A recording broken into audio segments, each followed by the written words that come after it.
পাক রব্বুল আলামিন বলেন, এ বান্দা, তোমার গুনাহ যদি হয় টিউবওয়েলের পানির মতো, ছোট্ট একটা গুনাহ তুমি করেছো, গুনাহটা হলো টিউবওয়েলের পানির মতো। এই টিউবওয়েলের পানির মতো গুনাহ নিয়ে যদি তুমি আমার দরবারে আত্মসমর্পণ করো, আমি আল্লাহ তোমাকে ক্ষমা দিব পুকুরের পানির মতো।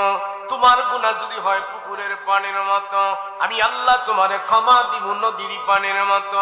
তোমার গুনাহ যদি হয় নদীর পানির মতো, আমি আল্লাহ তাআলা তোমাকে ক্ষমা দিব সাগরের পানির মতো। তোমার পাপ যদি হয় সাগরের পানির মতো, তুমি যদি আমার দরবারে আত্মসমর্পণ করো, আমি আল্লাহ তোমাকে ক্ষমা দিব বিশাল বিস্তীর্ণ আকাশের চাইতে আরো বড়।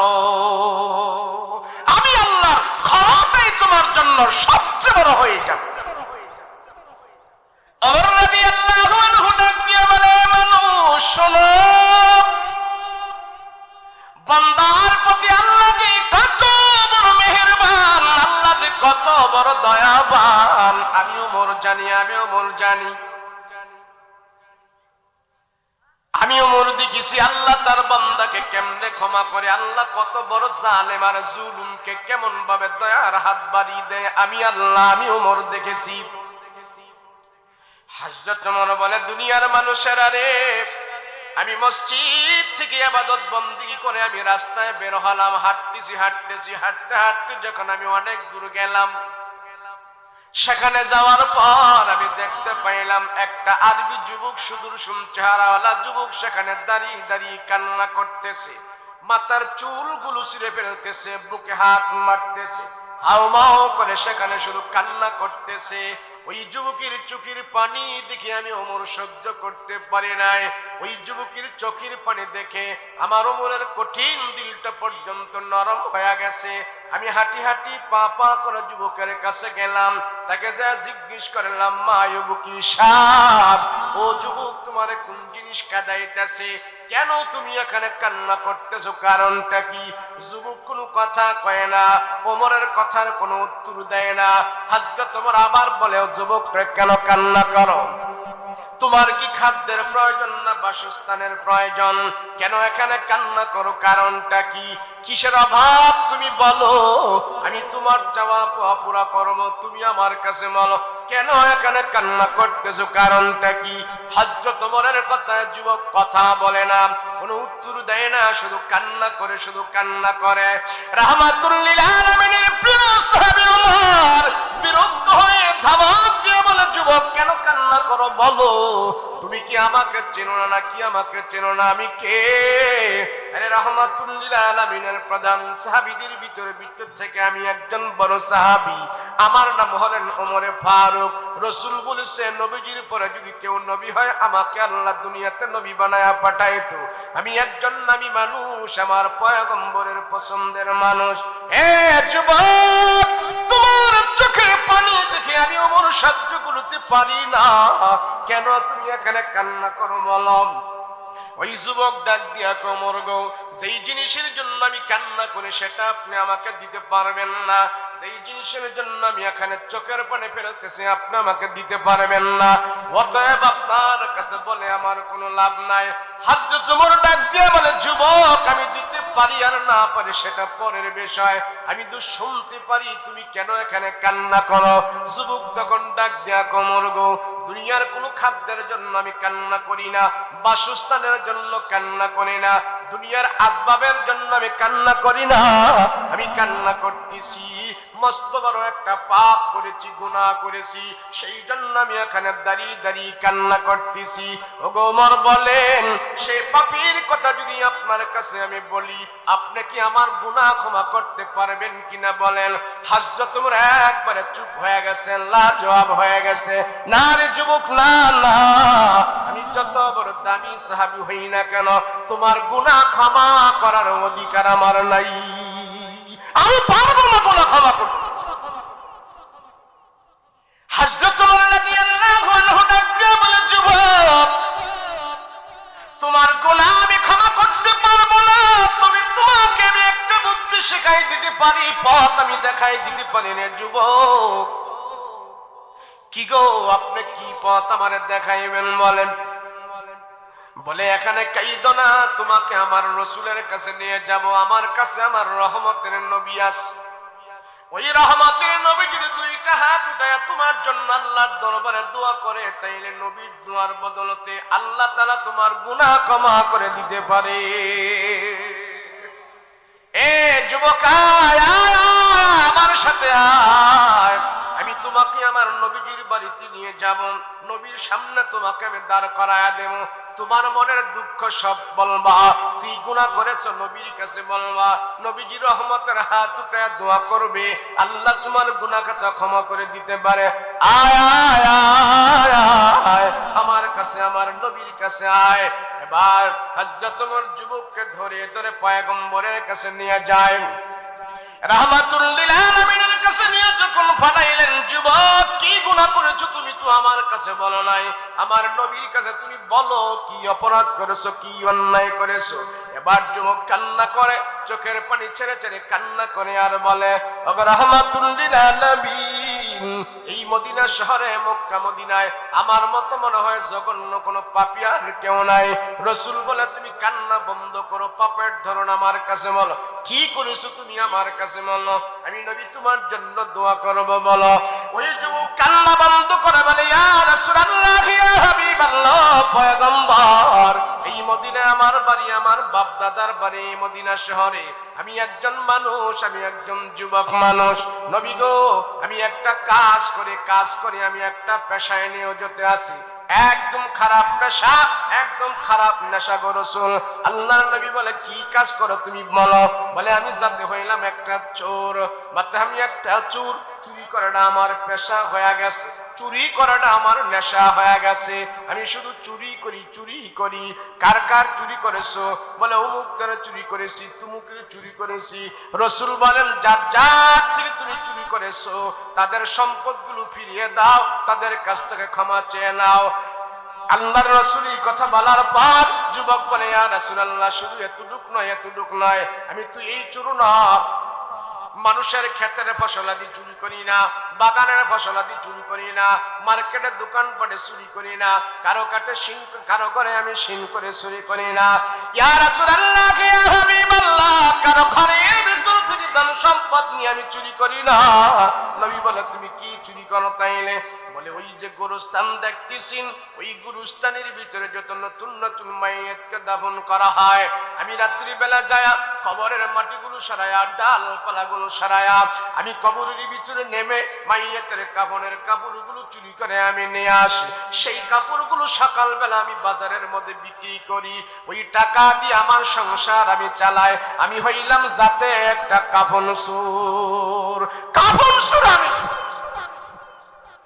রাহমাতুল লিল আলামিন বলে, বুঝলাম তুমি কাফন চোর, যার কবর থেকে তুমি কাপড় চুরি করেছো তাদের ওয়ারিসদের দেখে তুমি ক্ষমা চেয়ে নাও, মূল্য ফেরত দাও, আল্লাহ ক্ষমা করে দিবি। আল্লাহর কাছে ক্ষমা চাও। রাহমাতুল লিল আলামিনের কথা শুনে না যুবক ডাক দিয়া বলে, ইয়া রাসূলুল্লাহ, এতটুক পর্যন্ত যদি আমি করতাম আপনার দরবার পর্যন্ত আসতাম না গো নবীজি। কি চুরি করেছো বলো? বলে রাসূল গো, এই তো কিছুদিন আগে সুন্দরী রূপসী যুবতী একজন মহিলা মারা গেছে, পরহেজগারিনী আল্লাহর বান্দি সেখানে মারা গেছে। ওগো রাহমাতুল লিল আলামিন, তার আত্মীয় স্বজনেরা তার কবরের মধ্যে দাফন করে রেখে আসছে। যখন আমি শুনতে পাইলাম মহিলা মানুষ মারা গেছে, আমি অনেক আনন্দ পাইলাম। তার কাপড়ের কাপড় বেশি আছে, 5খানা কাপড় আছে। তার আত্মীয় স্বজনেরা তার কবরের ভিতরে দাফন কাফন করে যখন চলে যায়, রাত্রি বেলা যায় কবরের মাটিগুলো সরায়া, ডালপালাগুলো সরায়া কবরের ভিতরে নামলাম। কবরের ভিতরে নেমে আমি এক এক করে যখন নাকি কাফনের কাপড়গুলো খুলে নিয়ে আসবো, একবারে সব কাপড়গুলো যখন খুলে ফেললাম, কবরের কাছ থেকে, কবরের ভিতর থেকে যখন আমি কাপড় নিয়ে উঠে যাব, এমন মুহূর্তে কে বা কাহারা যেন আমাকে কবরের ভিতর থেকে আমাকে বলতেছে, রে যুবক, এই কবরের ভিতরে দেখো কত সুন্দর রূপসী যুবতী মহিলা সেখানে আছে। এই কবরের ভিতরে দুনিয়ার কোনো আলো বাতাস নাই, দুনিয়ার কোনো আওয়াজ নাই, দুনিয়ার কোনো মানুষ নাই। তুমি যদি চাও তাইলে তোমার তোমার মনের খায়েশ তুমি মেটাইতে পারো। ইয়া রাসূলুল্লাহ, ইয়া হাবিবাল্লাহ, বুঝতে পারে নাই শয়তানের ধোঁকায় পড়ে নবী গো কবরের ভিতরে আমি সুন্দরী রূপসী মহিলার সাথে আমি যখন জঘন্য অপরাধ করে ফেললাম, আমি যখন নাকি আমার যৌবনের চাহিদা মিটাইলাম, কবর থেকে উঠে যখন নাকি আমি কাপড়গুলো নিয়ে চলে আসবো, এমন মুহূর্তে মৃত্যু মহিলার জবান থেকে আওয়াজ বের হয়ে গেছে, আমাকে ডাক দেয়া বলে, যুবক কি ব্যাপার, তোমার মনের ভিতরে কি আল্লাহর ভয় নাই রে যুবক? মালিকের ভয় নাই? কেন তুমি আমাকে এমন করলা? কেন তুমি আমাকে নাপাক করলা? আল্লাহর আদালতে তুমি বা কেমনে জবাব দিবা? আর আমি বা মাওলার দরবারে কি মুখ দেখাবো রে যুবক? দুনিয়ার কোন মানুষ আমার ইজ্জতের উপরে হামলা করতে পারে নাই। পবিত্র যৌবন নিয়ে আমি কবরের ভিতরে আসছি, তুমি আমাকে নাপাক করে দিলা, তুমি কেমনে এমন কাজ না করলা রে যুবক? ও রহমতের নবী, মৃত্যু মহিলার জবান থেকে যখন নাকি আওয়াজটা আমি পাইলাম, নবী গো আমার কলিজায় পানি নাই, থরথর করে আমি কাঁপতেছি, হায় করলাম কি, করলাম কি, করলাম কি। আমি তাৎক্ষণিকভাবে কবর থেকে যখন নাকি আমি উঠে দৌড়াইতে শুরু করলাম, দৌড়াইতে পারি না, হামাগুড়ি খেয়ে এক জায়গায় পড়ে পড়ে কান্না করতেছি। ওখান থেকে আপনার ওমর আমাকে আপনার কাছে নিয়ে আসছে, নবী গো আপনি আমার জন্য একটু দোয়া করেন। আল্লাহর নবী যখন নাকি তার মর্মান্তিক ঘটনা শুনলো, এমন অপরাধের কথা শুনলো, নবীজি বসা ছিলেন, নবীজি ভয়ে লাফ দিয়া দাঁড়ায়া গেছেন। আল্লাহর নবীর এই অবস্থাটা বর্ণনা করেন আল্লামা শায়েখ কারি আবুল্লাহ সামারকান্দি রাহমাতুল্লাহি আলাইহি তার কিতাবের ভিতরে লেখে, নবীজি অবস্থাটা বর্ণনা করার পর পয়গম্বর পর্যন্ত ভয়ে লাফ দিয়া দাঁড়ায়া গেছে। কেমনে এমন করলি? রাহমাতুল্লাহ আলামিন বসা ছিলেন, নবীজি ভয়ে লাফ দিয়া দাঁড়ায়া গেছে। আল্লাহর নবী বলতেছে, যুবক, মক্কা মদিনা আমি অনেক পাপী দেখেছি, কিন্তু তোমার মতন এমন পাপী আমি রাসূল দেখি নাই। দূর হ। আমি নবীজি তোমার চেহারাটা দেখতে চাই না, দেখতে চাই না, আমি আর এক নজর আমার চেহারার সামনে তোরা দেখতে চাই না। দূর হ। তোমার মতন পাপী একটু আমার সামনে থাকবে, আমি রাসূল এটা পছন্দ করি না। দূর হ। আমি নবীজি আমার এতটুকু বয়সে এমন পাপী কোনদিন আমি দেখি নাই। পয়গম্বর তারে তারায়া দিছে, ওই ছেলেটা বাড়িতে যায় নাই, হাট বাজারে যায় নাই, দোকানপাট মার্কেটে যায় নাই, সোজা একটা দৌড় দিছে, দৌড়ে পাহাড়ের উপরে চলে গেছে।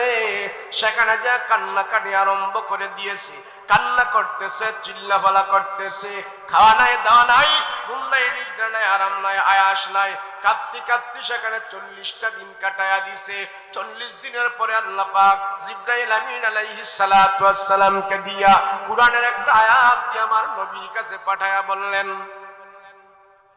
কারেন্ট চলে গেছে, লা ইলাহা ইল্লাল্লাহ, লা ইলাহা,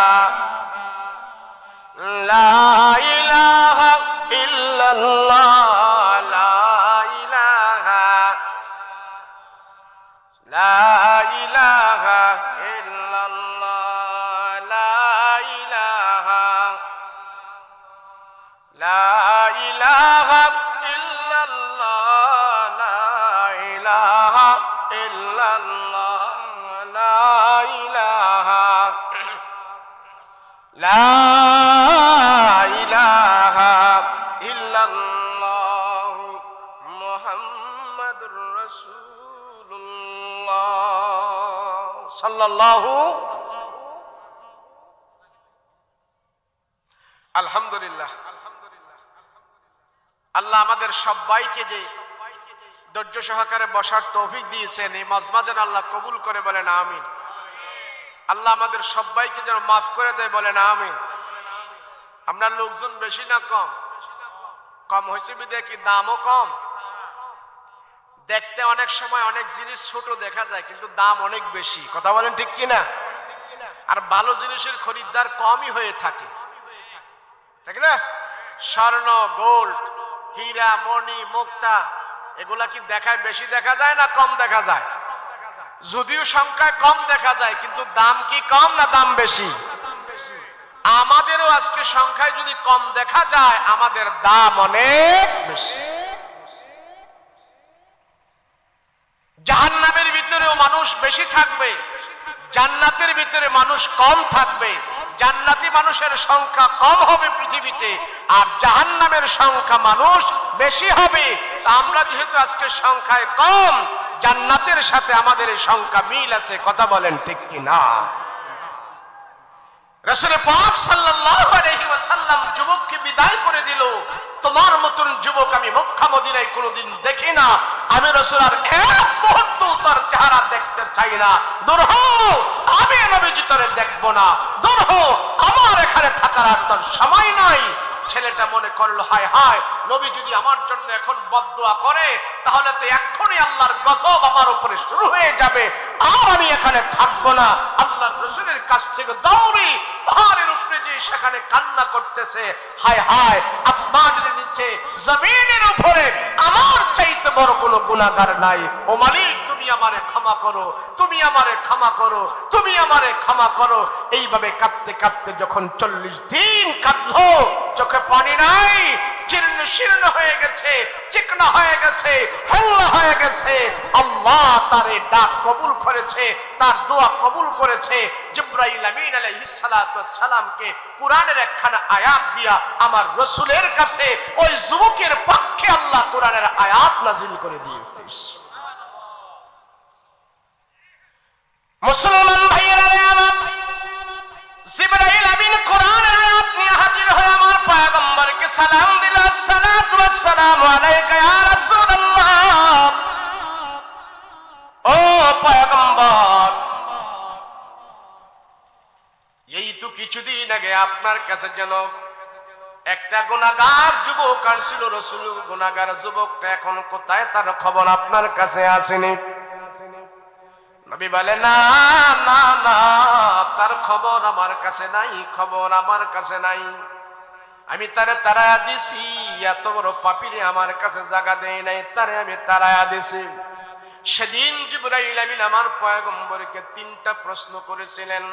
1 নম্বর প্রশ্ন করেছেন, ইয়া রাসূলুল্লাহ, ও রহমতের নবী গো, আপনি বলেন আল্লাহর পক্ষ থেকে আমি আসছি, আপনাকে 1 নম্বর প্রশ্ন করতেছি, আপনার উম্মতের হায়াত মওতের মালিক আপনি না আল্লাহ? রাসূল বলে, হায়াত মওতের মালিক আমি না, মালিক হলেন আল্লাহ। জিবরাইল আমিন বলে, আপনার উম্মতের রিজিকের মালিক আপনি না আল্লাহ? নবী বলে, রিজিকের মালিক আমি না, মালিক হলেন আল্লাহ। জিবরাইল আমিন আমার রাসূলকে 3 নম্বর প্রশ্ন করে, রাসূল গো, আপনার উম্মতের গুনাহ খাতা ক্ষমা করার মালিক আপনি না আল্লাহ? রাসূল বলে, উম্মতের গুনাহ খাতা আমি ক্ষমা করব না, ক্ষমা করবে আমার আল্লাহ। বলেন, কে ক্ষমা করবে? আবার জিবরাইল আমিন বলে, ইয়া রাসূলুল্লাহ, ইয়া হাবিবাল্লাহ, রাহমাতুল নবী, এই তো কিছুদিন আগে যে যুবক আপনার কাছে আসছিল, এত বড় পাপিষ্ঠ গুনাহগার, রাসূল গো, তার খবর আপনার কাছে নাই, তারে আপনি বিদায় করে দিয়েছেন, কিন্তু আপনার আল্লাহ তারে বিদায় করে নাই, বিদায় করে নাই। আপনার পাপিষ্ঠ যুবক ক্ষমা দেওয়া নাই, ঘুম নাই, নিদ্রা নাই, আরাম নাই, আয়েশ নাই, পাহাড়ের উপরে উঠে যখন নাকি শুধু কান্না করেছে, কান্না করেছে। 40 দিন পর্যন্ত গুনার অপরাধে কান্না করার পর আল্লাহ পাক রব্বুল আলামিন আপনাকে আমাকে জানাই দিতে বলেছে, আপনার উম্মতের ভিতরে যারা যত বড় গুনাহ করুক না কেন, শয়তানের প্রবঞ্চনায় পড়ে যারা গুনাহ করবে না কেন, তারা যদি খাঁটি দিলে আল্লাহর কাছে ক্ষমা চাইতে পারে, আল্লাহ তার গুনাহ খাতা মাফ করে দেবে। যেই যুবক আপনার কাছে জিনার গুনাহ নিয়ে আসছে, আপনি তারে সরায়া দিয়েছেন, ওই যুবকের গুনাহ খাতা আল্লাহ ক্ষমা দান করে দিয়েছে। अल्लाह दिल दे जू तेरे इश्क के गर हो, दाईम रहमत की तेरे उस पे नजर हो। अल्लाह दिल दे जू तेरे इश्क के गर हो, दाईम रहमत की तेरे उस पे नजर हो। दिल दे के तेरे इश्क में हाल हो उसका, दिल दे के तेरे इश्क में हाल हो उसका, महशर का अगर शुरू हो तू बीना खबर हो मादर दो जहां गैर खुदा यार न दारे जुजियाद खुदाई चदिगर कार न दारे मायूस नहीं अहले ज़मीं अपने खता से तो कदीर बदल जाती ही मुझतर की दुआ से जिब्राइल अमीन अल्लाहर पक्ष থেকে কোরআনের আয়াত নিয়ে আমার পয়গম্বরকে কোরআনের আয়াত শোনায় ইয়া রাসূলুল্লাহ আল্লাহ জানাই দিয়েছে আপনার উম্মতের ভিতরে যদি পাহাড় পরিমাণ গুনাহ থাকে খাঁটি দিলে যদি সেই তওবা করে আপনি তাদেরকে জানায় দেন আল্লাহ তাদের গুনাহ ক্ষমা দান করে দেবে শুধু গুনাহই ক্ষমা করবে না গুনাহ ক্ষমা করার পর ওই জায়গার ভিতরে আল্লাহ নেকি দ্বারা ভরপুর করে দেবে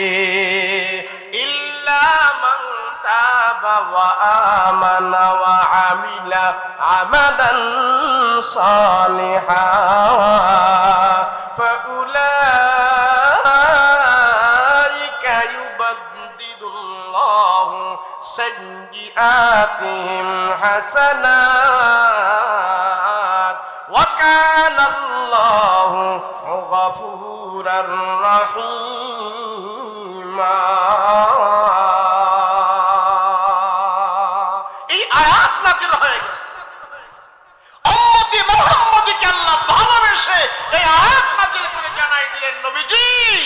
আপনার উম্মতের ভিতরে যত পাপিষ্ঠ হোক যত বড় গুনাহগার হোক আমি আল্লাহ ওয়াদা দিয়েছি তার দিলটা যখন নাকি আমার দিকে ফেরায়া খাঁটি দিলে তওবা করবে আমার আল্লাহর নিজ কুদরতি গুণে আপনার উম্মতের গুনাহ খাতা ক্ষমা দান করে দেবে মানুষ আল্লাহর দরবারে ক্ষমা চাবো আল্লাহর কাছে আমরা ক্ষমা চাবো সেই জিনিসটাও সেই সময়টুকু আমাদের হয় না ক্ষমা চাও রব তোমাকে ক্ষমা দিবে রব হাত পেতে বসে আছে কুদরতি হাত পেতে বসে আছে বান্দা নিমক হারাম তার কাছ থেকে ক্ষমা নেবে অতটুকু সময়ও তার হয় না কথা বলেন ঠিক না জন্য আমরা বলি কি আল্লাহর কাছ থেকে ক্ষমা পাওয়ার জন্য যে ব্যক্তিটা দৈনন্দিন 5 বার আল্লাহর কুদরতি কদমে সম্মানিত কপাল লাগায় সাজদা দেয় নামাজ পড়ে এই নামাজের ভিতরে আল্লাহর প্রশংসা আছে নবীজির দুরূদ আছে আল্লাহর হামদ আছে সানা আছে এবং বান্দার ক্ষমা আছে মানে কেমনে হুজুর আচ্ছা নামাজের শেষে আমরা শেষ বৈঠকে তাশাহুদের পরে দুরূদ পড়িনি আপনাকে রাজেন্দ্র পরে দিকে পড়েনি দুরূদ পড়ে দুরূদের পরে একটা দোয়া পড়ে না আল্লাহুম্মা ইন্নী যালামতু নাফসি যুলমান কাসীরা পড়েনি আল্লাহুম্মা ইন্নী যালামতু নাফসি যুলমান কাসীরা ওয়া লা ইয়াগফিরুয যুনুবা ইল্লা আনতা ফাগফিরলি মাগফিরাতাম মিন ইনদিকা ওয়ারহামনি ইন্নাকা আনতাল গফুরুর রহিম এখানে আমরা কি বলে আল্লাহর কাছে আমরা বলে আল্লাহুম্মা ইন্নী যালামতু নাফসি নবীজি বলেন আমার কোন উম্মত যদি তার জীবনে 50 বার তার নফসের জুলুমের জন্য আল্লাহর কাছে দোয়া চায় ইন্নী যালামতু নাফসি আয় আল্লাহ আমার নফসের উপরে আমি জুলুম করেছি আয় আল্লাহ আমার নফসের উপরে আমি জুলুম করেছি এমন কথা যদি আমার উম্মত বারবার আল্লাহর কাছে বলতে থাকে আল্লাহ তার নফসটাকে পরিষ্কার বানায়া আত্মাটাকে পবিত্র বানায়া আল্লাহ তার মৃত্যু বরণ করাইবে এই জন্য রাসূল বলে নামাজের মাধ্যমে ক্ষমা চাও আল্লাহর কাছে যে ব্যক্তিটা বলে আল্লাহুম্মা ইন্নী যালামতু নাফসি আয় আল্লাহ আমার নফসের উপর আমি জুলুম করেছি কি জুলুম আমি করেছি আমার নফসের উপরে আমি জুলুম করেছি আমার নফসটাকে আমি নাগান্দা বানিয়েছি আমার নফসকে আমি অপবিত্র করে ফেলেছি সুদ ঘুষ দিয়ে আমার নফসকে আমি অপবিত্র করে ফেলেছি এই নফসকে পবিত্র করার জন্য আল্লাহ লক্ষাধিক নবী দুনিয়াতে পাঠাইছেন। আত্মাকে পরিশুদ্ধ করার জন্য আল্লাহ লক্ষাধিক নবী রাসূল প্রেরণ করেছেন। নবী 13 বছরের মানুষের নফসের পিছনে মেহনত করেছে। কয় বছর ধরে? কান মক্কায় নবীজি আসার পর নফসের উপরে যখন নাকি নফস পরিষ্কার করবে, সেই জন্য আমার পয়গম্বরকে আল্লাহ 2টা আমল দিয়েছিলেন। জাহেলিয়াতের মানুষের নফস পরিষ্কার করার জন্য নবীজি সর্বপ্রথম 2টা আমল করেছে। আর এই 2 আমলের মাধ্যমে আল্লাহর রাসূল মক্কার সব মানুষদেরকে দাওয়াত দিয়েছে। আল্লাহ ডাক দিয়া বলেন, ইয়াতলু আলাইহিম আয়াতিহি ওয়া ইউযাক্কিহিম ওয়া ইউআল্লিমুহুমুল কিতাব। রাসূল গো, আপনার জবান থেকে নিজের কোনো কথা বলবেন না, আপনার বাপ দাদার কথা বলবেন না, আপনার পিতা মাতার কথা বলবেন না। আপনার জবান থেকে আমি আল্লাহ তাআলা ওই সমস্ত কথাগুলো বের করতে চাই। ইয়াতলু আলাইহিম আয়াতিহি, আমার পক্ষ থেকে জিবরাইল আমিন জি কুরআনের আয়াতগুলো নিয়ে আপনার কাছে যায়। ওই আয়াতগুলো আপনার জবান থেকে যখন নাকি আপনি তেলাওয়াত করবেন, এই তেলাওয়াতের আসরটা কাফেরের অন্তরে যায় পড়বে, মুশরিকের অন্তরে যায় পড়বে। এই কুরআন তেলাওয়াতের বরকতে আল্লাহ, আমি আল্লাহ কাফেরের অন্তরটাকে মোমের মতো নরম করে দেব। রাসূল সর্বপ্রথম মদিনায় মক্কায় 13 বছরের মেহনতের ভিতরে সর্বপ্রথম 2টা আমল করছে। এই 2 আমলের মাধ্যমে ইসলামের কাজ নবীজি শুরু করেছে। এক নাম্বার হলো ইয়াতলু আলাইহিম আয়াতিহি, কুরআনের ব্যাখ্যা পড়ে, তাফসীর পড়ে, গবেষণা পড়ে, আগে তেলাওয়াত। নবীজি আগে কি করছে? তেলাওয়াত করছে।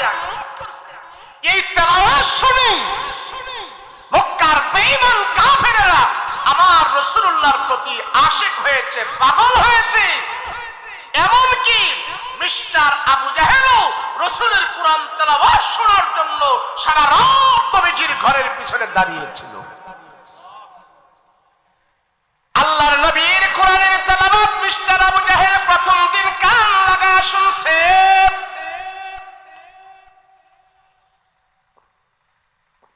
দ্বিতীয় দিন আমার পয়গম্বর আবার যখন নাকি কুরআন তেলাওয়াত করবে, নবীজি ঘরে বসা, ঘুমের ঘরে যাবার আগে, নবীজি ঘুমানোর আগে প্রতিদিন কুরআন তেলাওয়াত করতেন। কোনদিন সারা রাত কুরআন তেলাওয়াতে কাটাই দিতেন। আবু জাহেল প্রথম দিন নবীজির কুরআনের তেলাওয়াত শুনছে। এবার দ্বিতীয় রাত্র যখন নাকি শুনতে পাইল মুহাম্মদ আজকে রাত্র কুরআন তেলাওয়াত করবে, ওই দিন ছিলেন আবু জাহেল ওই দিন বিবাহ করেছিল। আবু জাহেলের অনেকগুলি স্ত্রী ছিল। নবীজির দ্বিতীয় দিন কুরআন তেলাওয়াতের সময় আবু জাহেলের এক স্ত্রী ঘরের মধ্যে আসছে। আবু জাহেলের ওই স্ত্রীর সাথে আবু জাহেলের সেদিন বাসর রাত ছিল।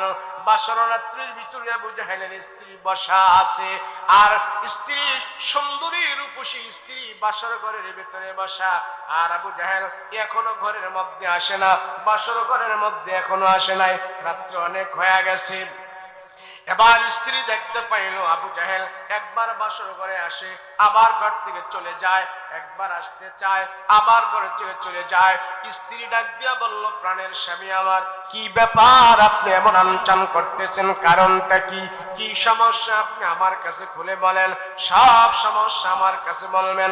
বাসর ঘরের স্ত্রী পাইয়া আপনি একবার আসেন আবার যান, কেন আপনি এমন করতেছেন, কারণটা কি? আবু জাহেল ডাক দিয়া বলে, বিবি, তোমার সাথে তো আমি আরো, আজকে যদি তোমার সাথে বাসর করি আমি না যাই, কালকেও যেতে পারবো, পরের দিনও আমি যেতে পারবো, তুমি আমার এখন হারালে স্ত্রী, তোমার সাথে আমি থাকবো। কিন্তু স্ত্রী, তুমি যদি আমারে অনুমতি দাও, আজকে তোমাকে এখানে রেখে আমাকে 1টা ঘন্টার জন্য বিদায় দাও, 1-2 ঘন্টা পরে আবার তোমার বিছানায় আসবো। স্ত্রী বলে, এমন কথা তো আমি জীবনে কাউকে শুনি নাই। স্ত্রী বাসর ঘরে অপেক্ষা করতেছে আর স্বামী চলে যায় 1-2 ঘন্টার জন্য, কারণটা কি? আবু জাহেল ডাক দেয়া বলে, বিবি, তুমি জানো না আমি গতকালকে দাঁড়িয়ে দাঁড়িয়ে মুহাম্মদের কোরআনের তেলাওয়াত শুনেছিলাম, এত মজা, এত মধুর আমি এখনো অনুভব করতেছি, আমি এখনো শুনতে পারলাম। আজকে রাত্রেও নাকি নাকি মোহাম্মদ কোরআন তেলাওয়াত করতেছে, এখন কি রাত্রটা সেখানে কাটাবো নাকি তোমার কাছে কাটাবো?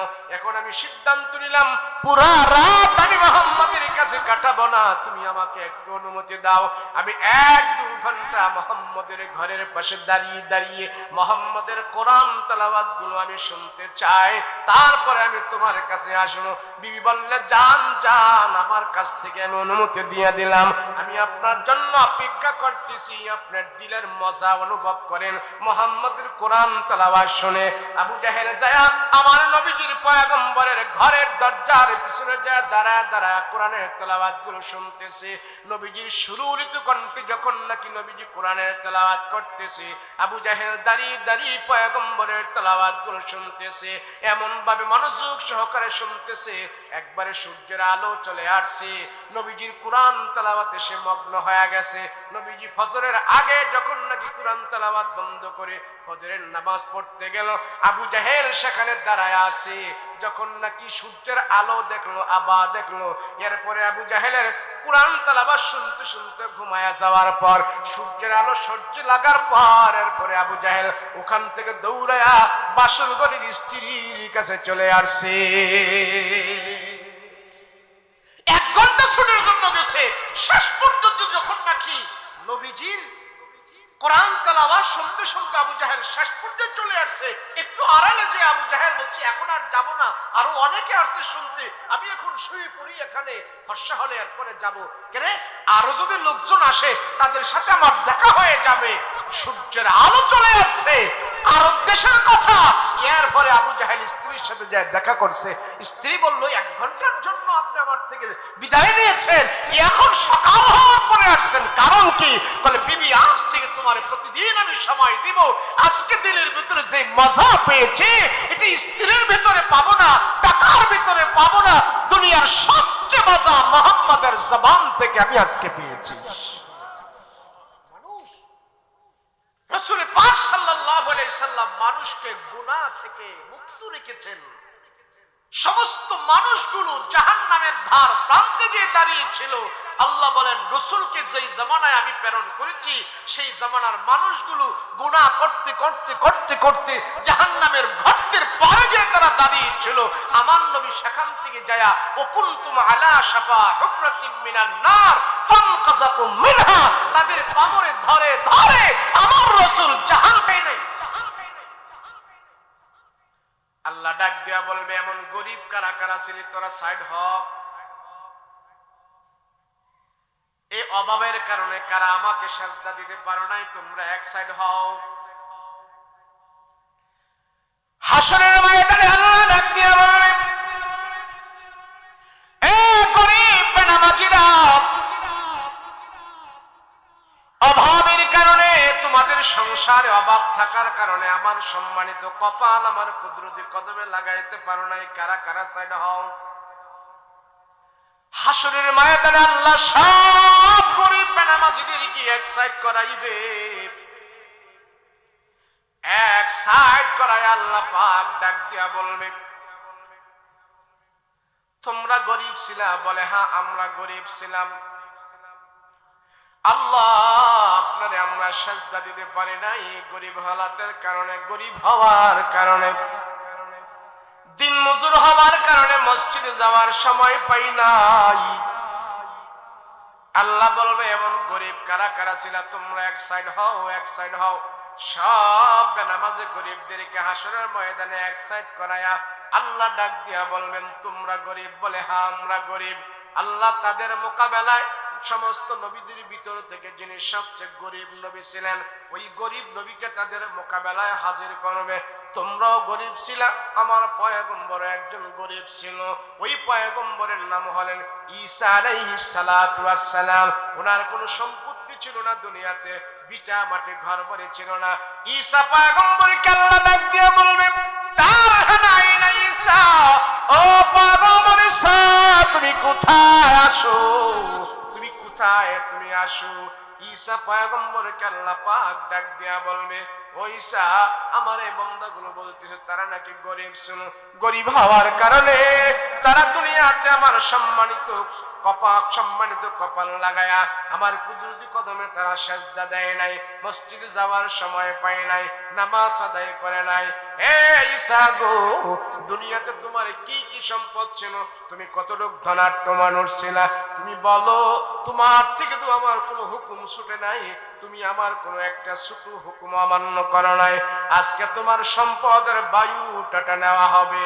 তুমি কেমন বড় সম্পদের মালিক ছিলা। তারা তো বলতেছে গরিব, তোমার কেমন সম্পদ, তোমারটাও আজকে তাদের মাঝে কম্প্রোমাইজ করা হবে। আল্লাহ ডাক দিয়া বলবেন, পয়গম্বর ঈসা বলো, দুনিয়াতে তোমার কি সম্পদ ছিল বলো। পয়গম্বর ঈসা আলাইহিস সালাতু ওয়াস সালাম আল্লাহর দরবারে বলবেন, আল্লাহ আমার কোন অট্টালিকা বিল্ডিং বাড়ি গাড়ি ছিল না, ল্যাব তোষক বিল্ডিং আমার ছিল না, খাট পালং আমার কিছুই ছিল না গো আল্লাহ। আল্লাহ আমার গায়ে দেওয়ার জন্য দুইটা চাদর ছিল, দুইটা চাদরে আমার সম্বল ছিল, কোনো কম্বল ছিল না।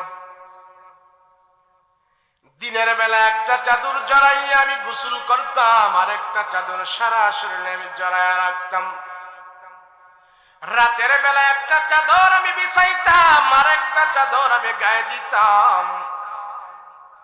এইভাবে আমি দিনাতিপাত করেছি। দুইটা চাদর আমার ছিল, কোনো খাট ছিল না, কম্বল ছিল না, ল্যাপ তোষক আমার ছিল না, কোন গায়ের পাঞ্জাবি ছিল না, লুঙ্গি ছিল না, জামা কাপড় কোনো কিছুই ছিল না। দুইটা বড় বড় চাদর আমার ছিল। দেখবেন এখন খ্রিস্টানেরা ঈসা নবীরে মানে, তারাও দুইটা চাদর গায়ে দেয়া রাখে। আল্লাহ ডাক দিয়া বলবে, তোমার আর কি কি সম্পদ ছিল বলো। ঈসা নবী বলবেন, সেদিন আল্লাহর দরবারে আল্লাহ পানি খাওয়ার জন্য ছোট্ট একটা পেয়ালা ছিল। এই পেয়ালা দিয়া মাঝে মাঝে আমি তৃষ্ণা নিবারণ করতাম, পানি পান করতাম। আল্লাহ আমি একদিন রাস্তা দিয়ে হেঁটে যাই, আমি দেখতেছি পুকুর থেকে একটা লোক হাতে কোষ করে করে এইভাবে পানি খায়। আমি দিকে দিকে সিদ্ধান্ত নিলাম, হায়রে হাতে কোষ করে করে তো পানি খাওয়া যায়, অতিরিক্ত পেয়ালা দিয়া পানি খাওয়ার কোনো দরকার নাই। ওই দিন থেকে আমরা এই পেয়ালাটা, পানি খাওয়ার পেয়ালাটা একটা গরিব মানুষকে দান করে দিয়েছে। বাকি জনম হাতের কোষ করে করে পানি খায়া আমার জিন্দেগি আমি কাটাই দিয়েছি। আয় আল্লাহ, আমার ব্যাগের ভিতরে ছোট্ট একটা বালিশ ছিল। রাস্তা দিয়ে হাঁটতেছি, আমি তাকা দেখলাম গাছতলার নিচে একটা লোক হাতের বালিশ বানায়া ঘুমাইছে। এত সুন্দর আরামের ঘুম, কিন্তু লোকটার বালিশ নাই, হাতের বালিশ বানায় সে ঘুমায় গেছে। আমি দিকে দিকে সিদ্ধান্ত নিলাম, অতিরিক্ত বালিশ দেয়া ঘুমানোর কোনো দরকার নাই, দরকার নাই। আল্লাহ সেদিন থেকে বালিশটা আমি একটা অসুস্থ মানুষকে দান করে দিয়েছি। বাকি জনম হাতের বালিশ বানায়া ঘুমায়া ঘুমায়া আমি পার করে দিয়েছি। আল্লাহ এই আমার সম্পত্তি ছিল, এই আমার সম্বল ছিল, আর কোনো টাকা পয়সা অট্টালিকা বিল্ডিং আমার কিছুই ছিল না। হাসরের ময়দানে আল্লাহ পাক ডাক দেয়া বলবেন, এ গরিব বেনামাজিরা, তোমরা বলো বলো, তোমরা গরিব বলো নাকি আমার ঈসা গরিব বলো? সব বেনামাজি সেদিন আল্লাহর দরবারে বলবে, না গো আল্লাহ, না না, আমরা গরিব বলো না, আমরা গরিব বলো না, তোমার ঈসা পয়গম্বর এই তো সবচেয়ে গরিব বলো। আল্লাহ ফেরেশতাদেরকে ডাক দেয়া বলবে, এই সমস্ত গরিব বেনামাজিদেরকে নিয়া জাহান্নামের ভিতরে ভরো, ভরে গলে রে নিয়া। গরিব বলে পার পাওয়া যাইব না, যাইব? অনেকে কয়, হুজুর আমরা চুরিদারি করি না, কারো কাছে আইলে পাড়া দেই না, কারো টাকা মাইরা খাই না, মিথ্যা কথা কই না, খালি হুজুর নামাজ জানা করি না, এত আমগুলো দুই আলান কে? আমাকে কি ইমান নাই? বাকি সব আমরা 100% চলিতেছি, খালি নামাজ জানা পড়ি না। এর কাছে মনে হয় নামাজটা কোনো ইবাদতই না। আবার বুকে এমনি থাবা দা কয় বুকে ঈমান নাই, মনে করছে বুকে থাবা দিলে যে আওয়াজটা হয় এটার নাম মনে ঈমান, এটার নাম ঈমান। রাসূল বলেন মান তারাকা সালাতা মুতাআম্মিদান ফাকাদ কাফারা, যে নামাজ তরক কইরা দিছে, নামাজ পড়ে না, মসজিদের আশেপাশে যায় না, নামাজ বাদ দিয়ে ফেলছে, মুসলমান আর কাফেরের মধ্যে সে তফাৎ হয়ে গেছে, সে তার ভিতরে কোনো মুসলমানিত্বই নাই, সে কুফরের সাথে মিলে গেল, কাফেরের সাথে মিলে গেল। আর আমি বলতেছি খালি নামাজ জানা পড়ি না, কথা বলেন ঠিক কি না? যেই ব্যক্তি এরকম কথা বলে তার নফসের উপরে সে জুলুম করছে। আর এমন নফসের উপরে জুলুমকারী ব্যক্তি সে যদি রাষ্ট্র চালায়, সে যদি সমাজ চালায়, সে যদি গ্রাম চালায়, সে যদি অফিস চালায়, সে যদি দেশ চালায়, নিজের নফসের উপরে যারা জুলুম করে এই জুলুমকারী ব্যক্তিরা যেখানেই যাবে তাদের দ্বারাই সমাজে জুলুম হবে, রাষ্ট্রীয় টাকা চুরি হবে এবং কি সমাজের সব মানুষের হক তারাই নষ্ট করবে। নিজের নফসের উপরে জুলুম করছে তো মানুষের উপরে জুলুম করতে তো কোনো অসুবিধা নাই। যদি বলি ভাই নামাজ পড়ি, আমগো টাইম নাই, অথচ বাদশাহ হারুনুর রশিদ, আমি এটা বলে শেষ করে দিতেছি, নাম কি জোরে বলেন না, নাম কি? পৃথিবীর 1/3 অংশের বাদশাহ ছিলেন বাদশাহ হারুনুর রশিদ। এই হারুনুর রশিদ বাদশাহ রাষ্ট্র পরিচালনা করে, মানুষের খবর আদি সব নিয়ে প্রত্যেক দিন ফরজ নামাজের পরেও বাদশাহ হারুনুর রশিদ 200 রাকাত নফল নামাজ আদায় করতেন। 200 নফল নামাজ। আর আমি আপনি পারি না 5 ওয়াক্ত মসজিদে যে নামাজ পড়তে, কেমন বাদশাহ! আরে এদের দ্বারাই সমাজে আল্লাহ শান্তি প্রতিষ্ঠা করেছে। কোন একজন মানুষ যদি অসহায় ছিল, অভাবে ছিল, বাদশাহ হারুনুর রশিদ তাকে খাবার দেওয়ার জন্য, তার অসহায়ত্ব দূর করার জন্য উনি বেচান হয়ে যেত, পাগল হয়ে যেত। আমার রাষ্ট্রে একটা মানুষ অনাহারে থাকবে, এটা বরদাস্ত করতে পারতেন না। একবার হারুনুর রশিদের ঘরের দরজার সামনে চিঠি লেখা দিয়ে, চিঠি লিখে গেল, চিঠি লিখলো, ওগো হারুনুর রশিদ, ও বাদশা জনাব, আমরা সিরিয়ার আলেপ্পো শহর থেকে আপনার কাছে অভিযোগ করছি, আমাদের এই শহরে অপরাধ বেড়ে গেছে, ছিনতাই বেড়ে গেছে, রাহাজানি বেড়ে গেছে, চুরি বেড়ে গেছে। পরে লেখছে 1 মাস ধরে আমাদের এই শহরে বিচারক নাই, বিচারক অসুস্থ, বাদশার পক্ষ থেকে যত তাড়াতাড়ি বিচারক নিযুক্ত না করা হবে, বিচারক নিযুক্ত না করা হবে, তার কারণে বিচারক না থাকলে, বিচার না করলে অপরাধের সংখ্যা আরো বেড়ে যাবে। বর্তমানে চুরি, ডাকাতি, ছিনতাই বহুত বেড়ে গেছে, এগুলি বন্ধ করার জন্য সঠিক বিচার হতে হবে।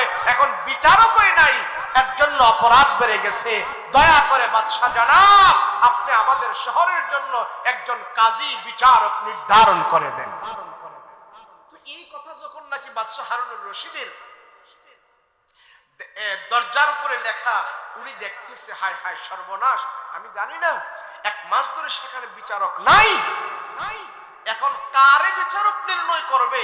বাদশা হারুনুর রশিদ এই চিন্তায় পড়ে গেল। দেখা গেল যে এত তাড়াতাড়ি কাউকে সেখানে সঠিক বিচারক হিসাবে আমি পাঠাইতে পারবো না।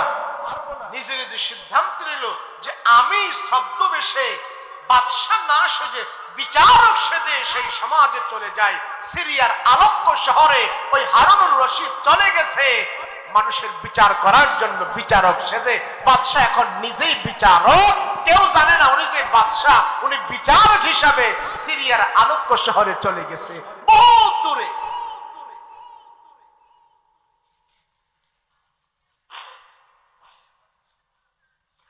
বাদশা হারুনুর রশিদ আল্লাহর একজন পরহেজগার বাদশা, শুধু নিজে বাদশাহী করতো না, আল্লাহকে ভয় করে করে চলতো, আল্লাহকে ভয় করে করে চলতো। 5 ওয়াক্ত নামাজ তো পড়তো, পড়তো 24 ঘন্টার ভিতরে হারুনুর রশিদ আরো 200 রাকাত নফল নামাজ আদায় করত। খবর আসলো সিরিয়ার আলেপ্পো শহর থেকে, বাদশা জনাব, সিরিয়ার শহরে অপরাধ বেড়ে গেছে, চুরি বেড়ে গেছে, ছিনতাই বেড়ে গেছে। আমাদের এই শহরের যিনি কাজী সাহেব ছিলেন, যিনি বিচারক ছিল, উনি অসুস্থ হয়ে গেছে। 1 মাস ধরে বিচারকের আসনে কোনো বিচারক নাই। ও বাদশাহ, আপনি বিচারক নিযুক্ত করেন, বিচারক নিযুক্ত করেন সিরিয়ার আলেপ্পো শহরের জন্য। বাদশাহ হারুনুর রশিদ এই খবর পাইয়া নিজেই ছদ্মবেশে বিচারক সেজে সিরিয়ার আলেপ্পো শহরে চলে যায়। সিরিয়ার আলেপ্পো শহরে যাইয়া বিচারক সেজে যখন নাকি বিচারকের আসনে বসলেন, আসনে বসার পর আবার বললেন, তোমরা কে কে কোথায় আছো? আসো। এই শহরের নামি দামিরা কে কোথায় আছে? আসো। আমি বিচারক কাছ থেকে বিচারকের আসনে বসলাম। কত অপরাধী আছে জেলখানার ভিতরে নিয়ে আসো, সবার বিচার করা হবে। জেলখানার ভিতরে কোন কোন অপরাধীরা আছে সিরিয়ার শহরের, তোমরা দায়িত্বশীল যারা আসো, অপরাধীকে আমার সামনে আনো, আমি তাদের বিচার আজকে করব, ইনসাফের বিচার করব। নিয়ে আসো। মুসলমান ভাইরা রে আমার, বাদশাহ হারুনুর রশিদ ছদ্মবেশে এখন বিচারক জেলখানার ভিতর থেকে যায় 2 জন ধরে ধরে একটা বৃদ্ধা মহিলাকে বিচারকের সামনে হাজির করল। বুড়িমা বিচারকের সামনে যখন নাকি তারে হাজির করা হয়, বৃদ্ধা মহিলা লাঠি ভর করে খটখট খটখট করে করে বাদশার সামনে বিচারকের সামনে হাজির হল। বিচারক ডাক দেয়া বলে, এই বৃদ্ধা মহিলাকে তোমরা কেন আনছো এখানে, কারণটা কি? তারা বলতেছে, বৃদ্ধা মহিলা কিছুদিন আগে রুটির দোকান থেকে রুটি চুরি করেছে, সে অপরাধে সে ধরা খাইছে। এখন বিচারক নাই, আমরা তার জেলখানায় বন্দি করে রেখেছি। আপনি যেহেতু বিচারক এখন আছেন, এই চোরকে নিয়ে আমাদের সমাজে আলোচনা চলতেছে। এক তো মহিলা মানুষ, আবার রুটির দোকানে রুটি চুরি করেছে, এই জন্য তার অপরাধরা আমাদের কাছে সবচেয়ে ঘৃণিত। সেই জন্য তার বিচারটা বিচারক আপনি আগে করবেন। এই বৃদ্ধা মহিলা রুটির চুরি করার অপরাধে আমাদের কাছে ধরা পড়েছে, তার বিচার কাজ আজকে সম্পাদন করবেন। বাদশাহ হারুনুর রশিদ ডাক দিয়া বলেন, ছদ্মবেশে একজন বিচারক, তিনি ডাক দিয়া বলে, বুড়িমা আপনি কি চুরি করেছেন কিনা বলেন। ওই বুড়িমা জবাব দিল, বাদশাহ জনাব গো, ও বিচারক গো, আপনি নতুন বিচারক আসছেন, আমি আপনার সামনে সত্য কথা বলবো। আমি চুরি করেছি, আমি চুরি করেছি, আমি চুরি করেছি, এটা সত্য। আমার অপরাধটা আমি স্বীকার করেছি, এটা সত্য। আমি একজন চোর, আমি একজন ঘৃণিত মহিলা, আমি একজন চোর, আমি একজন ঘৃণিত মহিলা, চুরি করেছি, আপনার আদালতে আমি স্বীকার করলাম, আমি চোর। বাদশাহ হারুনুর রশিদ আশ্চর্য হয়ে যায়, হায় রে, বৃদ্ধ মহিলা চুরি করেছে, আবার নিজে স্বীকার গেল। এবার বাদশাহ, এবার বিচারক ডাক দিয়ে বলে, বৃদ্ধা মা আপনি চুরি করেছেন, আবার সাহস করে বলতেছেন, কারণ কি? ওই মহিলা জবাব দিল, বিচারক গো, আপনার আদালতে যে বিচার হবে আমি সেই বিচার মাথা পেতে মেনে নেব। বলে, তাইলে আপনি চুরি করলেন, বিচার চুরি করলেন, কারণ কি? কেন আপনি চুরি করলেন, কারণ কি? কিসের জন্য চুরি করলেন? বিচারক এই কথা বলার পর বৃদ্ধা মহিলা চোখের পানি ছেড়ে দিয়ে কান্না করে আর বলে, ও বিচারক, আমি চুরি করতে বাধ্য হয়েছে, আমি বাধ্য হয়েছে। বলে, কেন আপনি চুরি করলেন, কি বাধ্য হয়েছেন আপনি? বলে, আজকে 7 দিন ধরে আমার পেটের মধ্যে কোনো খাবার নাই, ক্ষুধার যন্ত্রণা আমি ছটফট করতেছি, তারপরও আমার পেটের ক্ষুধা নিবারণের জন্য চুরি করে নাই। ও বিচারক, আমার ঘরের ভিতরে আমার দুইটা নাতি আছে, একটা নাতির বয়স 7 বছর আর একটা নাতির 8 বছর। তাদের বাবা নাই, তাদের মা নাই, তাদের কেউ নাই। আমি বৃদ্ধা মহিলা, তাদেরকে লালন পালন করে আমি বড় করেছি। তারাও আজকে 7 দিন ধরে কোনো খাবার পায় না। কত মানুষের কাছে গেলাম, আমাকে খাবার দেয় না। সওয়াল করেছি, আমি খাবার পাই না।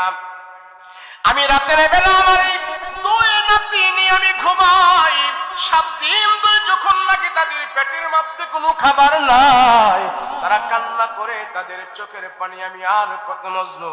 আমার পেটের মধ্যেও খাবার নাই, আমার বাচ্চা দুইটার পেটেও কোনো খাবার নাই। সেই জন্য বাধ্য হয়ে আমি রুটির দোকানতে রুটি চুরি করেছি। একটা রুটি সেখান থেকে চুরি করে এনে তাদেরকে যখন আমি খাওয়াইলাম, 7 দিনের ক্ষুধা তাদের দূর হয়ে গেছে। তাদের ক্ষুধা নিবারণের জন্য আমি রুটি চুরি করতে বাধ্য হয়েছে। আমার নিজের ক্ষুধা দূর করার জন্য আমি রুটি চুরি করি নাই।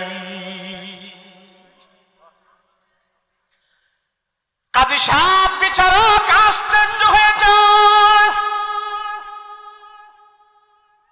ছদ্মবেশে বাদশা আসছে বিচার করার জন্য। এমন অপরাধী তার সামনে বলছে,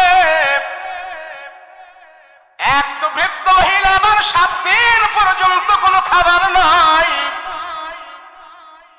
ওই বিচারক বৃদ্ধ মহিলার ক্ষুধার কথার যন্ত্রণা শুনে চোখের পানি ছেড়ে ছেড়ে কান্না করে বলে, আল্লাহ, আমার রাজ্যের ভিতরে এমন অপরাধী আমি হয়ে আছি, আমি নিজেই তো জানি না রে মালিক। এই বৃদ্ধ মহিলা ক্ষুধার যন্ত্রণায় চুরি করেছে, আমি রাজা হইয়া কি লাভ, রাজা হইয়া কি লাভ।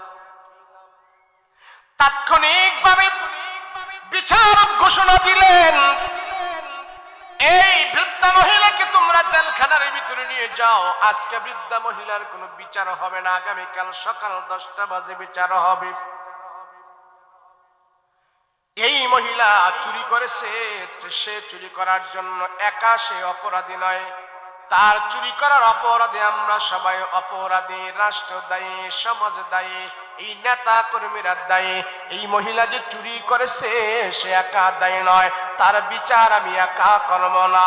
যাদের উপরে সমাজের দায়িত্ব ছিল, যাদের উপরে তার দায়িত্ব ছিল, আগামীকালকে সকালে তাদেরও বিচার করা হবে। এই রাষ্ট্র তারে চুরি করতে বাধ্য করেছে। বিচারক বলে দিল,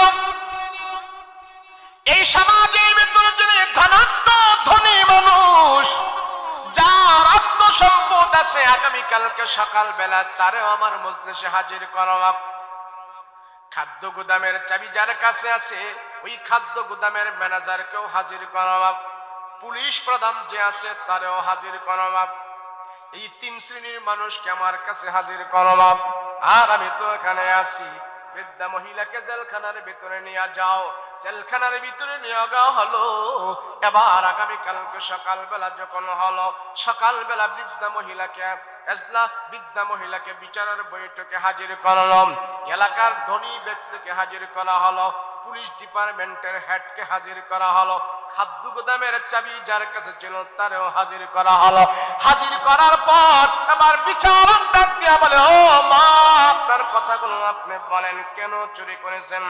আমার ঘরে 2টা নাতি, আজকে 7 দিন ধরে কোনো খাবার নাই, তাদের ক্ষুধার যন্ত্রণায় তাদের চোখের পানি আমি আর কত মজনু, সেই জন্য বাধ্য হয়ে আমি রুটির দোকান থেকে রুটি চুরি করেছে।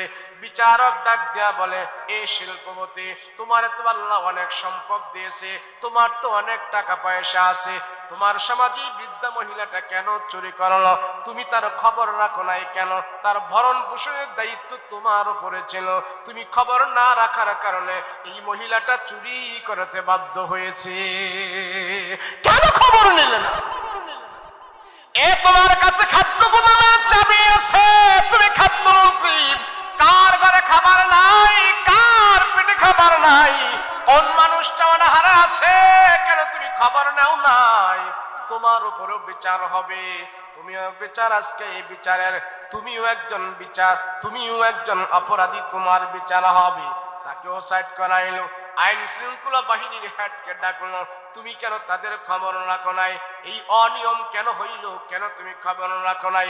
তোমার উপরও বিচার হবে। মহিলা চুরি করার অপরাধে সে একা অপরাধী নয়, তুমিও দায়ী, তুমিও অপরাধী, তুমিও অপরাধী। এমনকি আমি বিচারক, আমিও কেন বিচার কার্য সম্পাদন করলাম না? আমি নিজেও একজন অপরাধী, অপরাধী। বিচারক আবার রুটি চুরি করার অপরাধে সেই মহিলার উপরে বিচার ধার্য করলেন। 100 বেত্রাঘাত দেওয়া হবে। কেন বৃদ্ধ মহিলা, তুমি রুটির দোকান থেকে রুটি চুরি করলা, সেই জন্য তোমার উপরে 100 বেত্রাঘাত করা হবে। 100 বেত্রাঘাত করার পর আবার তোমার উপরে 100 দিরহাম জরিমানা হবে। 100 বেত্রাঘাত এবং 100 দিরহাম জরিমানা। বিচারক বলে 100 বেত বৃদ্ধা মহিলার হাতের মধ্যে দেওয়া হবে না। এই এলাকার যিনি সবচেয়ে বড় টাকাওয়ালা পয়সাওয়ালা শিল্পপতি, তোমার উপরে 20টা বেতের বাড়ি ধার্য করা হলো। খাদ্য গুদামের চাবি যার কাছে আছে তাকেও 20টা বেতের বাড়ি দেওয়া হবে। পুলিশ ডিপার্টমেন্টের হেড দায়িত্ব যিনি আছে তারও 20টা বেতের বাড়ি দেওয়া হবে। এমনকি আমি সঠিক বিচার করতে পারি নাই, সেই জন্য আমাকেও 20টা বেতের বাড়ি দেওয়া হবে। আর বৃদ্ধা মহিলা চুরি করার অপরাধে তারে 20টা বেতের বাড়ি দেওয়া হবে। এই 100 বাড়ি সবার উপরে নির্ধারণ করে দিল। বলে সবার আগে আমিও যেহেতু অপরাধী, আমি 20টা বেতের বাড়ি নেওয়ার জন্য আমার হাতটা আমি পাইটা দিলাম। এই যুবক একজন স্বাস্থ্যবান শক্তিশালী যুবককে ডেকে বলে, যুবকরে আয়। তার হাতের মধ্যে একটা চাবুক দিয়া বলতেছে, যুবকরে আমি বাদশা, আমি বিচারক, আমি বিচার করতে পারি নাই। এই সমাজের ভিতরে ইনসাফের বিচার আমি প্রতিষ্ঠা করতে পারি নাই, সেই জন্য আমি চুরির জন্য অপরাধী। বৃদ্ধা মহিলা চুরি করার কারণে আমি নিজেও অপরাধী। আমার হাতের মধ্যে তোমার শক্তি দিয়া, তোমার গায়ের শক্তি দিয়া 20টা বেতের বাড়ি জোর জোর করে তুমি আমাকে দাও। আমি হাত বাড়া দিলাম, আমার হাতের মধ্যে বাড়ি মারতে থাকো। হায় রে কেমন বিচারক, নিজের অপরাধ প্রিমিয়াম বলে আমি বাদশার পক্ষ থেকে আসছি, সঠিক বিচারক এখানে নিযুক্ত না হওয়ার কারণে এই সমাজে যে চুরি হয়ে গেছে, চুরির অপরাধ বেড়ে গেছে, সেখানে আমিও দায়ী। দে আমার হাতের মধ্যে বাড়ি দে। ওই যুবক চাবুক নিয়ে বিচারকের হাতের মধ্যে টাস টাস করে যখন 20টা বেতের বাড়ি দিল, হাতগুলো লাল হয়ে গেছে, চামড়াগুলো খসে খসে পড়ে গেছে, ঠাসা পড়ে গেছে। বিচারক বলে তোমার গায়ের যত শক্তি আছে সব শক্তি ব্যয় করে তুমি আমাকে বাড়ি দিবা। 20টা বেতের বাড়ি বিচারক নিজে হাত পেতে মেনে নিয়েছে, নিজের হাতের মধ্যে নিয়েছে। এবার শিল্পপতিকে 20টা বাড়ি দেওয়া হলো, এমন করে সবাইকে 20টা বাড়ি দেওয়া হলো। বুড়ি মাকে পর্যন্ত 20টা বাড়ি দেওয়া হলো। 100 দিরহাম জরিমানা করার পর 50 দিরহাম বিচারকের পকেট থেকে যখন রুমালে দেওয়া হলো, এই তোমরাও দাও, তোমরাও দাও, এমন করতে করতে 300 দিরহাম জরিমানা উঠে গেল।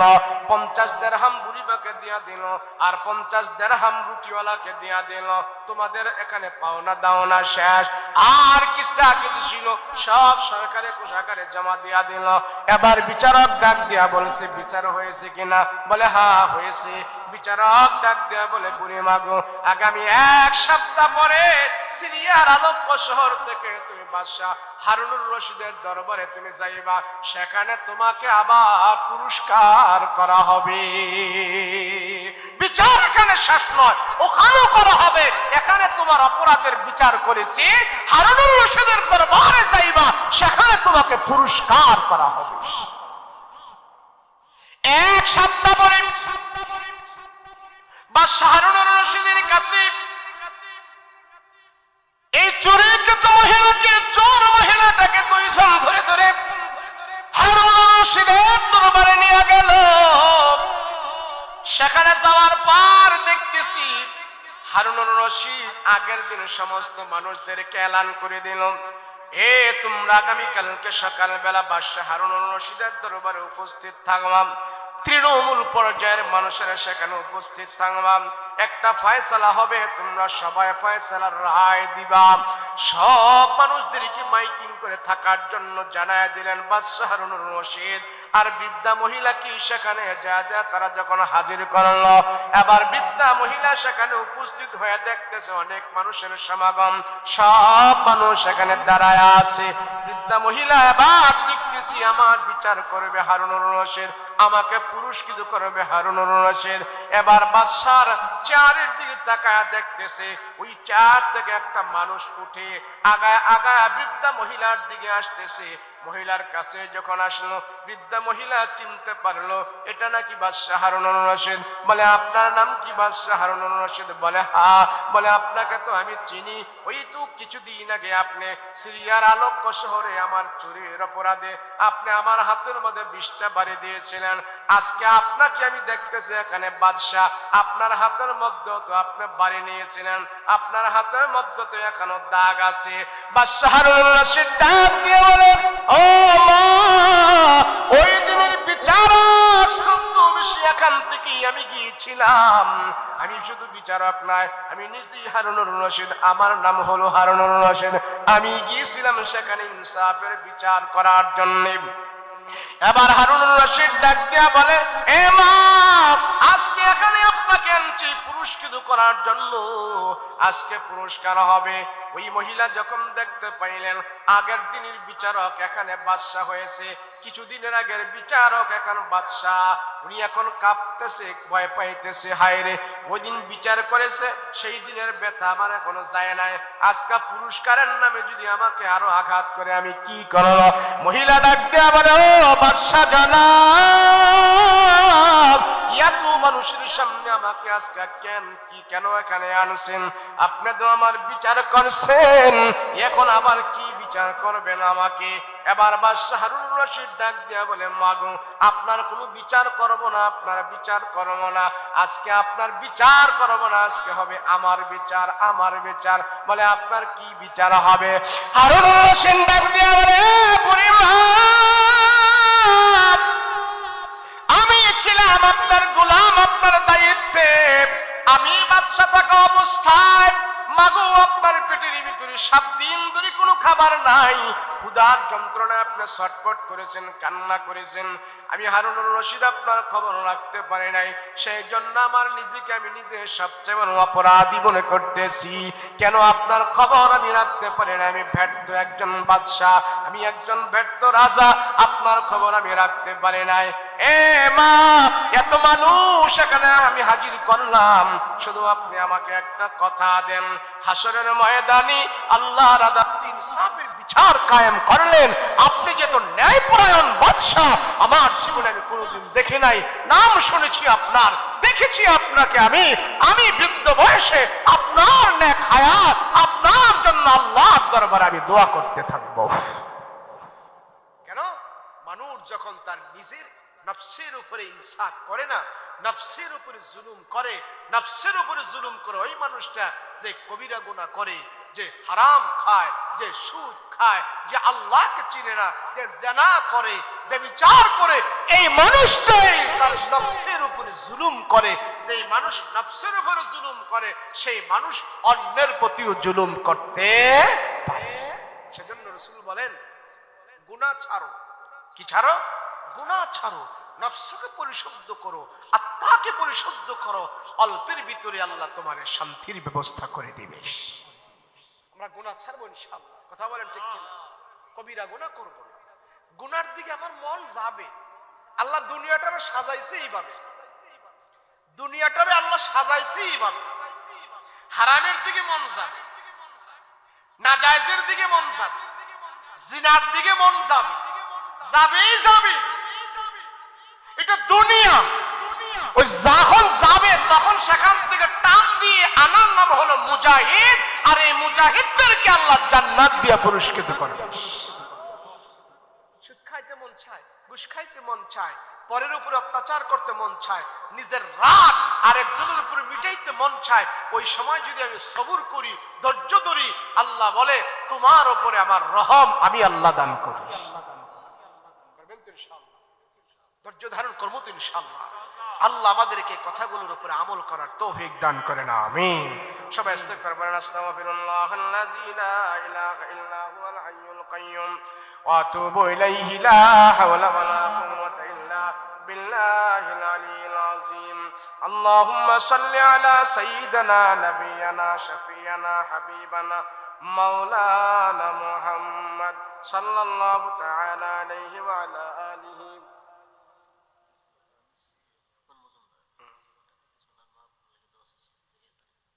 মাশাআল্লাহ ওয়া আলা আলিহি ওয়া আসহাবিহি আজমাইন।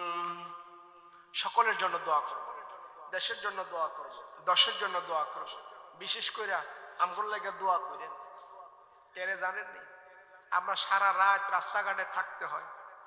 আজকে এই দেশ, কালকা এই দেশ, আজকে সাগরে পার, কালকা প্লেনে, এরপরে গাড়িতে, রেলে, এমনে হেমনে, এই যে বক্তারা আমরা ঘুরি, আমাদের জানের কোনো নিরাপত্তা নাই। কথা কোন ঠিক না? পাখিও মনে উইরা এক দেশের পাখি এত দেশে যায় না, বক্তারা যেমনে গুরুন লাগে। আল্লাহর বিশেষ রহমত যদি বক্তাদের উপরে না থাকতো, সে এত সার্ভিস দিতে পারত না। এই যে জবান দিয়ে কথা বলতেছি, বলেন এতগুলো কথা যে বলেছি, আলহামদুলিল্লাহ নবী রসুল কোরআন হাদিস থেকেই তো বললাম। এই কথাগুলো এখন আমরা যদি, এই কথাগুলো যদি নবী রসুল থাকতো তারা বলতো। নবী রসুল নাই, সাহাবী নাই, কোরআনের কথাগুলো আল্লাহ আমাদের মতো নাগান্দা কমজোর মানুষের জবান থেকে আল্লাহ বের করছেন। এইভাবে যদি বের না করতো, তাহলে বাংলাদেশের মানুষ এত ইসলাম শিখতে পারত না। এই বাংলাদেশ এমন একটা দেশ, এই দেশের মানুষ সহজে যে ধর্ম, কোরআন, মুসলমানেরা যে সহজে সবকিছু হাসিল করতে পারে, পৃথিবীর কোন ধর্মীয় মানুষ এত সহজে ধর্ম হাসিল করতে পারে না। কেন জানেন? কেউ পারে না। আমার দেশে দেখবেন যে নামাজ না পড়ে, হ্যাঁ নামাজের মাসালা জানে, জানে কি জানে না? আল্লাহ আমাদের সবাইরে কবুল করেন। কেমনে জানে? ওয়াজ মাহফিল থেকে তারা শিখেছে। কে টাকা?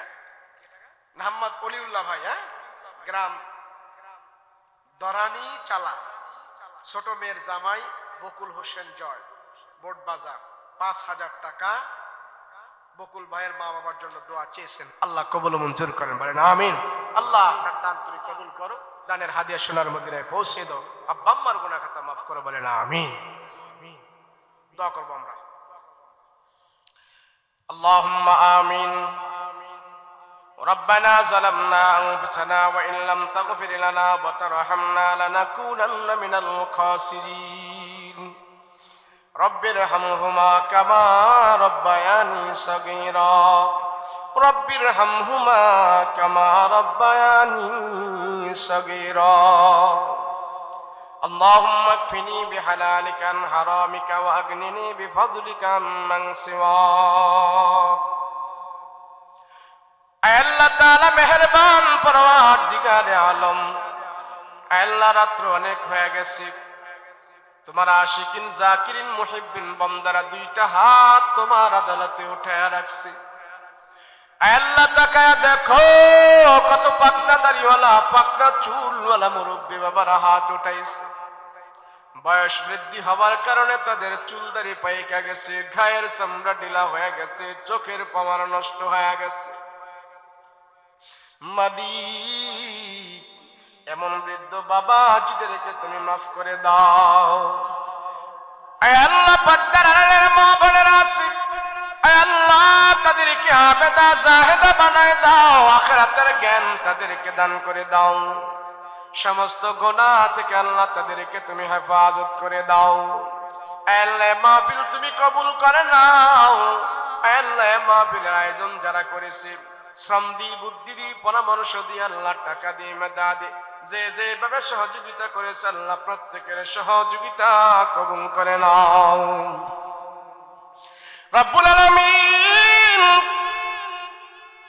আল্লাহ গুনাহ করতে করতে আমাদের গুনাহ পাহাড় পরিমাণ হয়ে গেছে। না, তোমার কাছে কিছুই না রে আল্লাহ, কিছুই না। আমাদের জিন্দেগির সব গুনাহ খাতা মাফ করে দাও। গুনার দিকে যদি তাকাই তোমার দরবারে হাত উঠাইতে লজ্জা হয়, তারপরও তোমার দরবারে হাত উঠাইতে হয়। তুমি ছাড়া আমাদের কেউ নাই, কেউ নাই। আল্লাহ, রাত্র অনেক হয়ে গেছে, গভীর রাত। এত রাত্রে কোনো মানুষ জাগনা থাকে না। আল্লাহ, রাত যত গভীর হয় দুনিয়ার মানুষের দরজা জানালা বাসা বাড়ি সব বন্ধ হয়ে যায় রে মালিক। দোকানপাট বন্ধ হয়ে গেছে, মার্কেট গুলো বন্ধ হয়ে গেছে, অফিস আদালত বন্ধ হয়ে গেছে, মন্ত্রণালয় বন্ধ হয়ে গেছে। আল্লাহ, দুনিয়ার সব বন্ধ হইতে পারে কিন্তু তোমার রহমতের দরজা কিন্তু বন্ধ হয় না, তোমার ক্ষমার দরজা কিন্তু বন্ধ হয় না রে মালিক। আমাদের জিন্দেগির সব গুনাহ খাতা ক্ষমা করে দাও। আল্লাহ, বক্তার গুনার খবর শ্রোতারা জানে না, শ্রোতাদের গুনার খবর বক্তা জানে না। মা বাবার গুনার খবর সন্তানেরা জানে না, সন্তানদের গুনার খবর মা বাবা জানে না। মা বাবা যদি সন্তানের গুনার খবর জানতো, সন্তানকে ঘর থেকে বের করে দিত গো আল্লাহ। সন্তানেরা যদি মা বাবার গুনার খবর জানতো, সন্তান মা বাবারে মা বাবা বলে ডাক দিত না, লজ্জায় মুখটাও দেখাইতো না। আরে মালিক, দুনিয়ার কেউ জানুক আর না জানুক তুমি জানো। এত জানার পরও তোমার বান্দার গুনাহগুলো আল্লাহ তুমি গোপন রাখছো, প্রকাশ করো না রে আল্লাহ। আয় আল্লাহ, এই মজলিসে এমন সন্তান হাত উঠাইছে তার মা নাই, তার বাবা নাই। এমন সন্তান এখানে হাত উঠাইছে, এই হাত দিয়া তার মা বাবারে কবরের ভিতরে রাখছে, এই হাত দিয়া তার মা বাবারে কাফনের কাপড় পরাইয়া দিছে রে মালিক। যে মা বাবা ছোট কালে আমাদেরকে কত আদর করেছে, কত যত্ন করেছে।